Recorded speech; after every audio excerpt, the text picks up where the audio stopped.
여호수아는 드디어 아이성을 점령했습니다.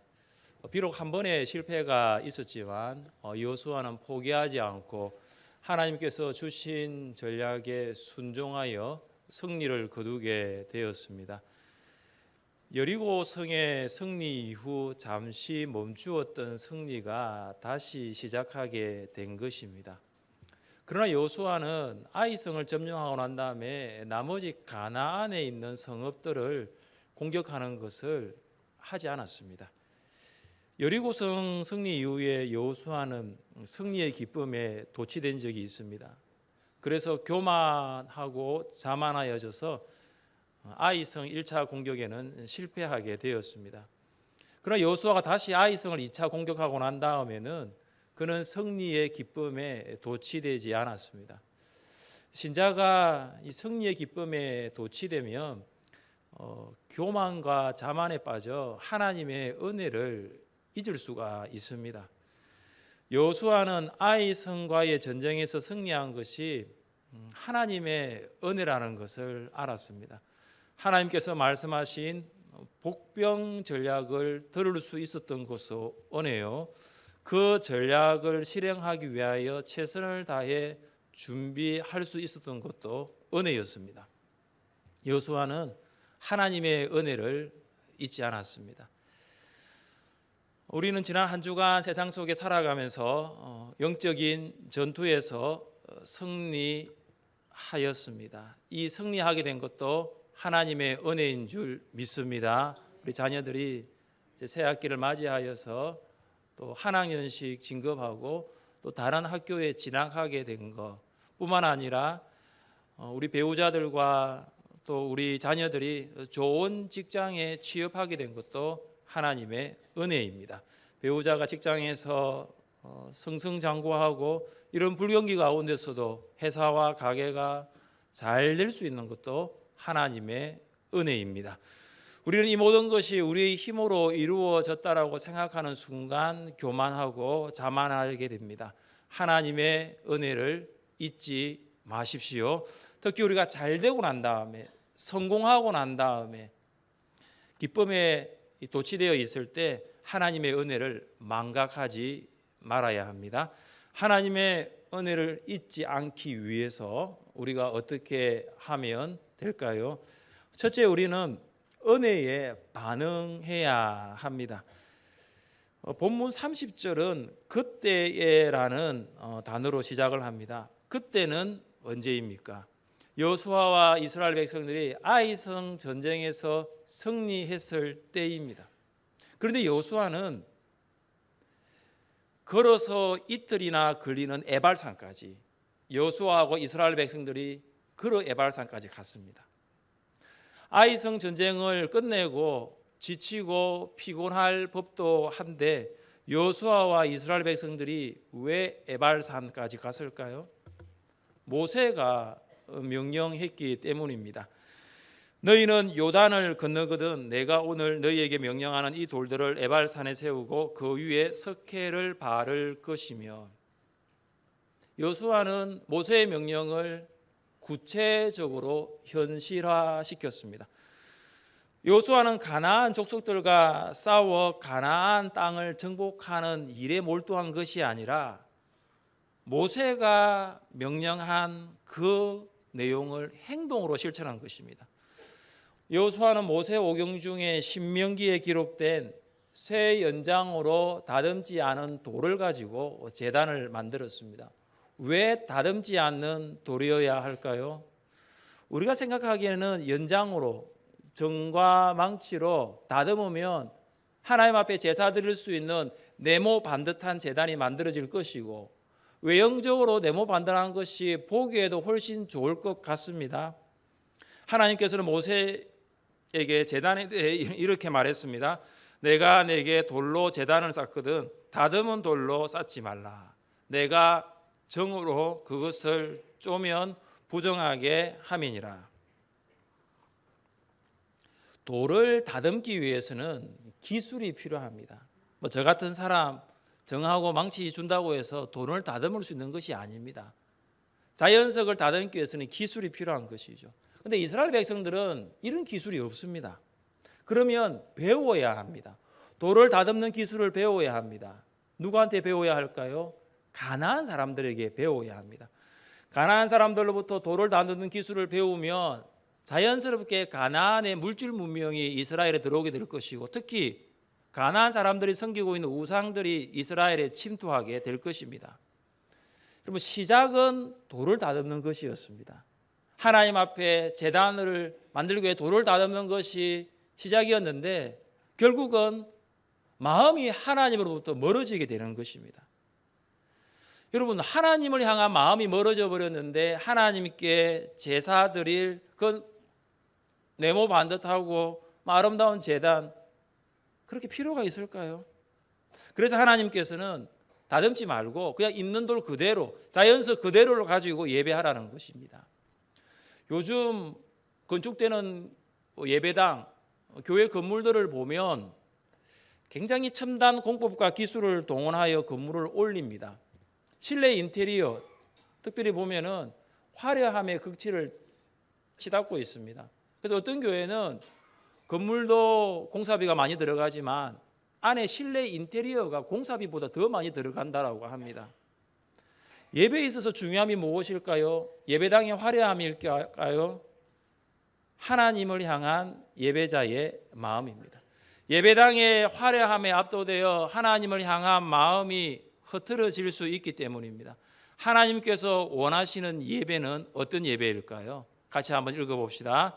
하나님께서 구하시는 제사는 상한 심령이라. 하나님이여, 상하고 통회하는 마음을 주께서 멸시하지 아니하시리이다. 하나님께서 받으신 것은 네모 반듯하게 만들어진 다듬어진 돌과 같은 예배당의 화려함이 아니라 우리의 마음의 제사를 받으시는 줄 믿습니다. 상한 마음, 상하고 통회하는 마음이에요. 여러분, 상한 마음은 깨어진 마음이에요. 산산조각난 마음이에요. 혹시 가정에서, 식당에서, 주방에서 일하시다가 유리컵이나 그릇을 깨뜨린 적이 있습니까? 완전 박살나잖아요. 그 깨어진 유리 조각과 같은, 깨어진 유리컵과 같은 그 마음을 하나님은 받으시기를 원하십니다. 여러분, 지난 한 주간 살아가시면서 사람 때문에 여러분의 마음이 깨어졌습니까? 일 때문에 여러분의 마음이 산산조각 나 있습니까? 하나님이 원하시는 것은 부유한 마음이 아니라 그 상한 마음, 깨어진 마음, 조각난 그 마음 그대로를 하나님은 받으시기를 원하십니다. 통회하는 마음은 죄 때문에 슬퍼하는 마음이에요. 죄 때문에 회개하는 마음입니다. 통회는 죄 때문에 우는 것입니다. 하나님을 더 사랑하지 못한 것 때문에 마음이 아픈 것이에요. 하나님의 말씀에 순종하지 못한 것 때문에 마음이 아려옵니다. 하나님을 내가 온전히 의지하지 못하고 신뢰하지 못한 믿음 없음 때문에 눈물이 나는 거예요. 여러분, 회개 없이는 예배할 수 없습니다. 예배자가 회개하는 마음이 없이는 예배 드릴 수 없어요. 그래서 회개 없이는 하나님 앞에 도저히 예배할 수가 없는 거예요. 우리가 상한 마음, 깨어진 마음, 조각난 마음, 죄 때문에 통회하는 마음, 아파하는 마음을 가지고 하나님께 예배할 때에 우리 가운데 예배의 기쁨이 회복될 줄 믿습니다. 우리의 마음이 죄 때문에 아파하고 회개하지 아니하면 하나님께서 받으시는 올바른 예배를 드릴 수가 없습니다. 여호수아는 다듬지 아니한 돌로 만든 제단 위에 번제와 화목제를 드렸습니다. 번제는 희생 제물 전체를 태워버리는 제사입니다. 그래서 완전제라고 부릅니다. 이 번제는 하나님을 향한 온전한 헌신, 하나님을 향한 완전한 헌신이에요. 여러분, 다른 5대 제사 중에 다른 제사들은 음식을 나누어 먹지만 번제는 아닙니다. 다 태워버립니다. 하나님께 다 올려드리는 것입니다. 우리 자신을 하나님께 번제로 드릴 수 있는 것은 하나님께서는 예수님을 완전히 우리에게 주셨기 때문입니다. 예수님의 헌신은 완전한 헌신이었고 예수님의 제사는 완전한 제사였습니다. 하나님이신 예수님이 사람의 몸으로 이 땅에 오셨고 죄인이 되셨고 또한 십자가에서 물과 피를 다 쏟아주셨습니다.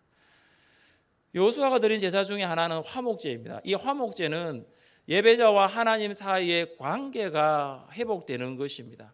죄로 하나님과의 관계가 파괴된 예배자가 이 화목제를 드림으로 하나님과의 관계가 평안의 관계, 샬롬의 관계로 회복되게 됩니다. 예수님께서는 하나님을 떠나 관계가 뒤틀리고 멀어진 우리가 하나님께로 나아갈 수 있는 유일한 길이 되셨음을 믿습니다. 우리는 예수님께서 만들어 놓으신 이 십자가의 길을 통하여 하나님께 나아가면 우리와 하나님과의 깨어진 관계가 평안한 관계, 샬롬의 관계가 되는 것입니다. 여러분, 예배 드릴 때에 여러분의 상한 마음과 통회하는 마음을 가지고 하나님이 주신 은혜에 반응하십시오. 여러분, 예배를 드릴 때에 온전하게 헌신하세요. 완전하게 헌신하세요. 우리식으로 말하면 목숨 걸고 예배 드리는 거예요.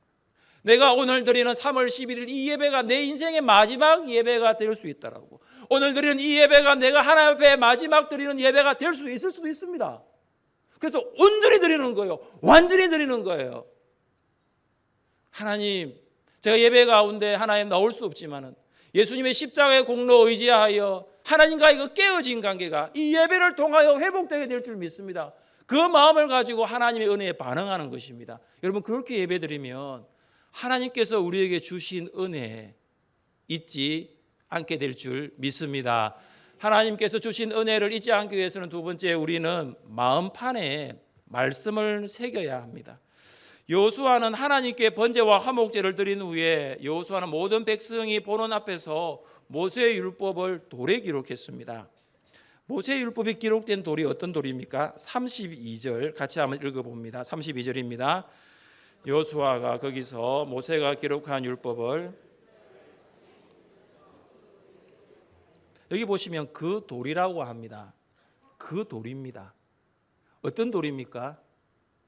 하나님 앞에 번제와 화목제로 올려드린 그 제단, 그 돌이 바로 여기서 이야기하고 있는 돌이에요.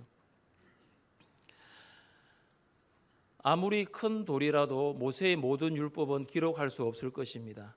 그러나 여호수아는 율법의 본질적인 핵심적인 규정들을 그 제단 돌에 기록했습니다. 아마도 십계명이 기록되지 않았는가 그렇게 생각해 볼 수가 있어요. 모든 모세 오경을 기록할 수 없잖아요. 율법의 핵심, 또 율법의 본질을 가리키고 있는 십계명일 것입니다. 그걸 돌에 기록했습니다. 하나님께서는 예레미야 선지자에게 이스라엘과 유다와 언약을 맺겠다라고 말씀하신 적이 있습니다. 그런데 우리 성경을 쭉 읽어보면 이스라엘과 맺은 언약이 있습니다. 그게 출애굽기에 나와 있는 시내산 언약이에요. 그런데 그 언약 말고 새 언약을 맺겠다라고 합니다. 왜 그랬을까요? 먼저 하나님께서 모세를 통해 주신 옛 언약, 시내산 언약이 어떤 것인지 우리가 살펴보아야 됩니다. 너희가 내 말을 잘 듣고 내 언약을 지키면 너희는 모든 민족 중에서 내 소유가 되겠고 너희가 내게 대하여 제사장 나라가 되며 거룩한 백성이 되리라. 여러분, 이게 출애굽기 19장에 나와 있는 시내산 언약의 핵심입니다. 시내산 언약은 옛 언약이라고 그러고 이 언약은 쌍방적인 언약, 조건적인 언약입니다. 이스라엘 백성이 하나님의 말씀을 잘 들어야 되고 하나님의 말씀에 순종해야 제사장 나라, 하나님의 거룩한 백성, 하나님의 소유가 되는 것입니다. 그런데 이스라엘 역사를 여러분 한번 보세요. 그들이 하나님의 말씀을 들었습니까? 순종했습니까? 그렇게 하지 않았어요. 결국 그들은 바벨론의 포로로 끌려가게 되었습니다. 아마 바벨론의 포로로 끌려갈 때 우리가 하나님의 말씀을 듣지 못했습니다, 순종하지 못했습니다, 회개한 것이 아니라 하나님 우리를 버렸었습니다. 하나님 우리를 보살피지 않습니다, 인도하지 않습니다, 원망하고 불평했을 것입니다. 그래서 과거 시내산에서 맺었던 옛 언약은 파기되어 버립니다. 하나님께서는 새로운 이스라엘 공동체를 세우기 위하여 온 이스라엘 공동체와 이 파기된 언약, 깨어진 이 언약을 새롭게 하시는 새 언약을 맺기를 원하십니다. 우리 같이 한번 읽어볼까요? 그날 후에 내가 이스라엘 집과 맺은 언약은 이러하니 곧 내가 나의 법을 그들의 속에 두며 그들의 마음에 기록하여 나는 그들의 하나님이 되고 그들은 내 백성이 될 것이라. 여호와의 말씀이니라. 잘 보십시오. 내가 나의 법을 그들의 속에 두며 내가 나의 법을 그들의 마음에 기록하여. 돌이 아니에요, 여러분. 시내산에서 십계명은 돌에 기록되었습니다. 그리고 여호수아도 모세의 율법을 돌에 기록했습니다. 그러나 예레미야 선지자를 통해서 하나님 주신 말씀은 너희 속에 두며 너희 마음에 기록하여. 옛 언약이 돌판에 기록되었다면 새 언약은 언약 백성들 개개인의 마음판에 기록되고 있습니다. 하나님께서는 말씀이 우리의 마음판에 기록되어지기를 원하십니다. 이것이 뭐냐면 말씀의 내재화입니다. 말씀이 우리 안에 들어오는 거예요. 성경책에 기록된 이 말씀이 내 삶 속으로 들어오는 거예요. 내 속에 함께하는 거지요. 예수님께서 이렇게 명령하셨지요. 너희가 내 안에 거하고 내 말이 너희 안에 어떻게 하면요? 거하면. 내 말이 너희 안에 거하면 무엇이든지 원하는 대로 구하라. 그리하면 이루리라. 우리 안에 말씀이 거하는 것이 뭐냐면 말씀의 내재화입니다. 우리는 돌판에 새긴 말씀을 들고 다닐 수도 없어요. 그러나 우리 마음판에 내재화된 말씀은 우리가 가는 어디든지 함께합니다. 성령께서 말씀을 우리 마음에 심어주시고 그 말씀이 상황에 따라서 사람들에 따라서 어려운 일을 만날 때마다 그 말씀이 기억나게 되는 것이죠. 마음속에 말씀이 심겨져 있기 때문입니다. 시편 성도는 말씀에 내재화된 삶을 갈망했습니다. 내가 주께 범죄하지 아니하려 하여 주의 말씀을 내 마음에 두었나이다. 하나님 앞에 올바른 성도로 살기 위하여 빛과 소금으로 세상에 살기 위하여 바른 행실로 살기 위하여 하나님 말씀을 마음에 둔 시편 성도의 이 고백이 우리의 고백 될 수 있기를 바랍니다. 마음판에 말씀이 새겨지면 하나님의 은혜를 잊지 않습니다. 19세기 중여 미국 캘리포니아에 골드러시가 있었습니다. 캘리포니아 도처에 사금이 널려 있다는 소문이 퍼졌습니다. 황금에 눈먼 사람들이 휴식도 취하지 않고 서부 캘리포니아를 향해 달리고 또 달렸습니다. 그들 중에 청교도인들이 있었습니다. 그들은 굉장히 경건한 그리스도인들이었습니다. 그 청교도인들이 한 말씀을 생각했습니다. 출애굽기 20장 10절 말씀. 내 가축에게도 아무 일도 하지 말라. 십계명 4계명 중에 이 부분이 있거든요. 그래서 내 가축에게도 아무 일도 하지 말라는 이 말씀대로 주일에는 사람도 쉬고 가축도 쉬었습니다. 말도 쉬었습니다. 청교도들이 목적지에 이르고 보니 쉬지 않고 달렸던 사람들보다 자신들이 먼저 도착했던 것을 보게 되었습니다. 알고 보니까 쉬지 않고 달렸던 사람들은 물 위에서 오다 보니까 사람들이 지쳐 병이 나고 또 그들이 탔던 말들도 병에 걸려 그 오는 길을 다 포기해버렸습니다. 그러나 청교도인들 출애굽기 20장 10절 말씀 내 가축에게도 아무 일도 하지 말라. 이 말씀을 마음판에 새겼던 것입니다. 사랑하는 성도 여러분, 여러분 마음판에는 어떤 말씀이 있습니까? 여러분 마음판에는 어떤 말씀이 살아있고 거하고 있습니까? 여러분 마음판에도 하나님 말씀이 새겨져서 하나님의 은혜를 잊지 않으시기를 주님의 이름으로 축복합니다. 여러분 이 두 가지, 첫 번째 예배에 반응하는 것, 은혜에 반응하는 것, 예배를 통해서 이 두 번째 말씀을 마음판에 새기는 것은 여러분이 당연하게 해야 됩니다. 그런데 세 번째 하나님의 은혜를 잊지 않기 위해서 해야 할 이 세 번째는 우리 자녀들이 들어야 되고 우리 청년들이 들어야 되고 그리고 아직도 주님의 은혜를 알지 못하는 자들이 이 말씀을 들어야 됩니다. 어떻게 해야 할까요? 우리는 다음 세대들에게 말씀의 바통 터치를 해야 합니다. 그리고 바통 아시죠? 개조할 때 그 바통이에요. 그 바통이 어떤 바통이냐 하면은 플라스틱 바통이 아니라 말씀의 바통을 터치해 주는 거예요. 다음 세대들이 하나님의 은혜를 잊지 않기 위해서는 우리는 그들에게 말씀의 바통을 전달해야 합니다. 이스라엘 백성들은 언약궤를 중심으로 절반은 그리심산에 절반은 에발산에 섰습니다. 이스라엘 백성들 중에는 장로들과 유사들과 재판장들도 포함되어 있었습니다. 그들은 이스라엘의 정치와 행정, 사법의 지도자적인 위치에 있는 자들이었습니다. 그들은 당연히 하나님의 말씀을 들어야 되지요. 그러나 오늘 본문을 보면 특이한 것은 뭐냐면 유대인들뿐만 아니라 이방인들도 하나님의 언약궤 앞에 서 있습니다. 하나님의 말씀을 듣지 아니할 사람은 이 땅 가운데 아무도 없다라는 거죠. 모든 사람은 하나님의 말씀 앞에 서야 됩니다. 여호수아는 그리심산과 에발산 앞에 서 있는 이스라엘 백성들을 향하여 모세가 선포했던 축복의 말씀 또한 저주의 말씀을 하나도 빠짐없이 다 낭독했습니다. 그런데 여러분 오늘 본문 35절을 한번 보세요. 35절을 같이 한번 읽어봅니다.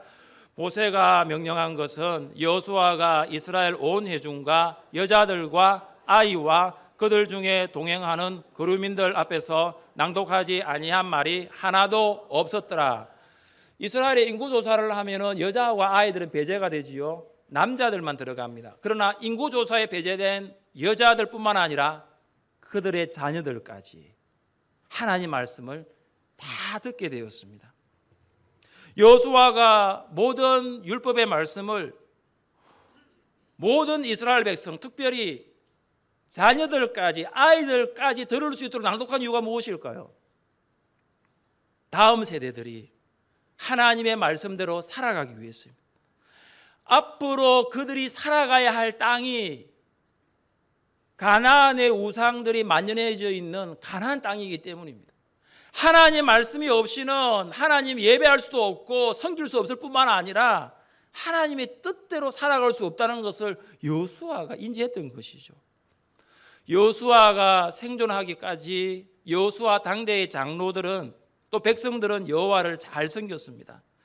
이스라엘이 여호수아가 사는 날 동안과 여호수아 뒤에 생존한 장로들, 그 여호와께서 이스라엘을 위하여 행하신 모든 일을 아는 자들이 사는 날 동안 여호와를 섬겼더라.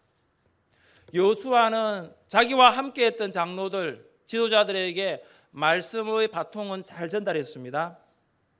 그러나 그 시대의 장로들, 부모들은 그들의 자녀에게, 다음 세대들에게는 말씀의 바통을 전달해 주지 못했습니다. 우리 같이 한번 말씀을 읽어봅시다. 그 세대의 사람도 다 그 조상들에게로 돌아갔고 그 후에 일어난 다른 세대는 여호와를 알지 못하며 여호와께서 이스라엘을 위하여 행하신 일도 알지 못하였더라. 알지 못한다, 알지 못하였더라. 안다라는 단어가 2번 나옵니다. 여러분, 이 안다라는 단어 3가지의 의미가 있습니다. 하나님을 믿는 믿음, 하나님의 말씀에 대한 순종, 하나님에 대한 사랑. 믿음, 순종, 사랑. 믿음, 소망, 사랑이 아니네요, 그죠? 믿음, 순종, 사랑. 누가 이것을 알았다고요? 여호수아와 여호수아 당대의 부모들은 이걸 알았습니다. 그래서 하나님을 온전히 믿었고 하나님 말씀에 순종했고 나아가 하나님만 사랑했습니다. 그런데 그들이 죽고 난 다음에 그들의 자녀들, 다음 세대들은 하나님을 믿은 것이 아니라 가나안의 우상 바알과 아스타롯을 섬겼습니다. 그들은 하나님의 말씀을 들은 것이 아니라 그들의 소견에 옳은 대로, 그들의 마음대로, 그들의 기분대로 살았습니다. 그들은 하나님을 사랑하지 않았습니다. 그들의 마음은 하나님으로부터 떠나버렸습니다. 여호수아는 그 시대의 장로들에게 하나님의 말씀의 바통을 잘 전달해 주었지만 부모 세대는 다음 세대들에게 하나님 말씀을 전달하지 못하여 말씀의 암흑기, 다음 세대가 아닌 다른 세대, 하나님을 알지 못하는 다른 세대가 만들어지게 되었습니다. 여러분에게 묻습니다. 여러분은 여러분의 자녀들에게 또 혹은 여러분 다음 세대들에게 말씀의 바통을 잘 전달하고 있습니까? 우리 부모님들 한번 이 질문에 한번 대답해 보세요. 자녀들은 자녀들만의 성경책을 가지고 있나요? 주일학교 아이들이 교육관에 다 있기 때문에 제가 일부 예배 때 물어보니까 있는 아이도 있고 없는 아이도 있더라고요. 근데 엄마 휴대폰 사주세요. 아빠 핸드폰 필요해요. 너무 구식이에요. 스마트폰 업그레이드 해주세요. 그럼 우리는 사줘요. 아이가 휴대폰 사달라 하면 사줘요. 근데 과연 여러분 자녀들이 여러분 자녀들만의 성경을 가지고 있나요? 글을 읽지 못하는 아이에게는 그림 성경책 있습니다. 그리고 글을 읽기 시작한 자녀에게는 이야기 성경책이 있어요. 그림도 있고 성경의 이야기들이 기록되어 있습니다.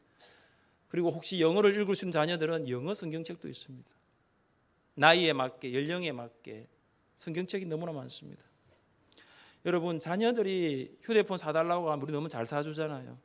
휴대폰으로 게임하고 동영상을 많이 보게 되면 시력을 잃어버릴 수가 있어요. 그러나 하나님의 말씀인 성경을 읽게 되면 영적인 시력, 영안이 열리게 될 줄 믿습니다. 엠마오 출신의 두 제자가 예수님께서 로마로부터 이스라엘을 해방시켜 줄 것을 믿었습니다. 그러나 예수님께서는 십자가에 죽으셨고 그들은 절망한 채로 낙향하고 있었습니다. 예수님은 그들과 동행하시면서 구약 성경을 하나씩 풀어주셨습니다. 그들은 동행한 사람이 누구인지 알지 못했는데 말씀을 통하여 그들의 눈이 밝아졌습니다.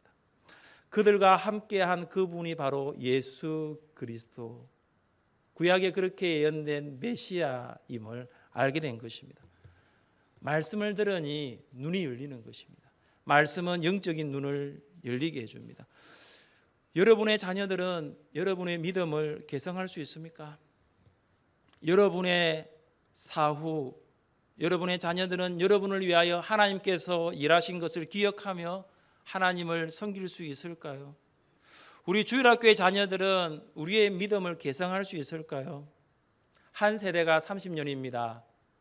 앞으로 30년 후면 2048년 하늘샘 교회에는 지금보다 더 많은 예배자들이 매주일 모여서 하나님을 예배하고 있을까요? 우리는 소망하지만 알 수 없습니다. 우리가 지금 말씀의 바통을 자녀들에게 전달해 주지 아니하면 알 수 없습니다. 2016년 8월에 열린 리우 올림픽 남자 육상 400m 계주에서 일본이 은메달을 차지했습니다. 아시아 나라에서 400m 계주에서 은메달을 차지한 것은 처음이었습니다. 기록이 37초 60입니다. 자메이카가 금메달이었고 일본이 은메달이었습니다. 일본 팀 4명이 100m 개인 최고 기록이 9초대에 드는 선수가 아무도 없어요. 그런데 어떻게 9초대에 안 드는 사람들이 37초 60으로 은메달을 땄습니까? 그것은 정확한 바통 터치입니다. 바통 터치 구간에서 속도를 줄이지 않았던 거예요. 최고의 속도를 유지하면서 바통을 전달하면서 37초대의 기록을 갱신했습니다. 그러나 반대로 미국팀 대표 선수들 4명은 다 100m 최고 기록이 9초대입니다. 그런데 그들은 바통 터치 구간에서 바통을 주고받지 않고 바통 터치 구간을 넘어선 곳에서 주고받았으므로 실격당하게 되었습니다. 이걸 보면 바통 터치가 얼마나 중요한지를 보여주게 됩니다. 한국 교회의 복음이 전파된 이후 한국 교회는 세계 교회사에 찾아볼 수 없는 빠른 부흥과 성장을 이루었습니다. 그런데 지금은 이 부흥과 성장이 중단되었습니다. 전도하는 것이 어렵다라고 합니다. 이런 이야기를 해요. 오늘 다자녀 출산 장려금을 드릴 텐데 우리 교회가 생각한 다자녀는 4명입니다. 그래서 4명인데 사람들이 이런 말을 합니다. 목사님, 출산율이 줄어들었습니다. 한 여성이 태어나서 아이를 낳는 게 1.05명이에요. 1명 정도밖에 안 돼요. 2사람이 결혼했는데 1명 애기 놓거든요. 그러니까 출산율이 줄어들었기 때문에 전도 안 됩니다라고 하는데 여러분 확률을 통계치를 보세요. 울산의 복음화율은 10%가 되지 않습니다. 120만이 사는데 10만 그리스도인이 다 되지 않아요. 그러면 한 학교에 다니고 있는 아이들이 100명이면 아직도 예수 믿지 않는 아이가 몇 명이죠? 90명이에요. 90명이 불신 아이들이에요.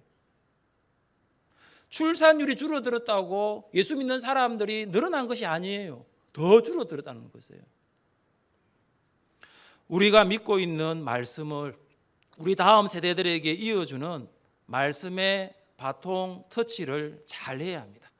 다음 세대가 하나님의 은혜를 잊지 않기 위해서는 우리가 말씀의 바통 터치를 반드시 해야 하는 것입니다. 말씀을 통해서 하나님이 어떤 분이신가를 알게 하고 가르치고 하나님께서 하시는 일들을 들려줄 수 있어야 합니다. 그런데 이건 우리가 아는 만큼 전달할 수 있습니다.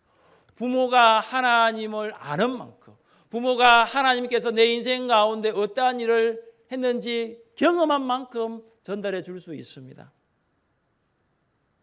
우리 목자님들 계신데 우리 목자님들도 목원들에게 말씀의 바통을 잘 전달해 주시기를 바랍니다. 그러기 위해서는 목장 나눔지에 나와 있는 말씀을 내 삶 가운데 적용하고 실천하는 거예요. 내 삶 가운데 적용하고 실천할 때에 목장 모임을 통하여 목원들에게 말씀의 바통이 전달되는 것입니다. 우리 주일학교 교사들도 마찬가지입니다.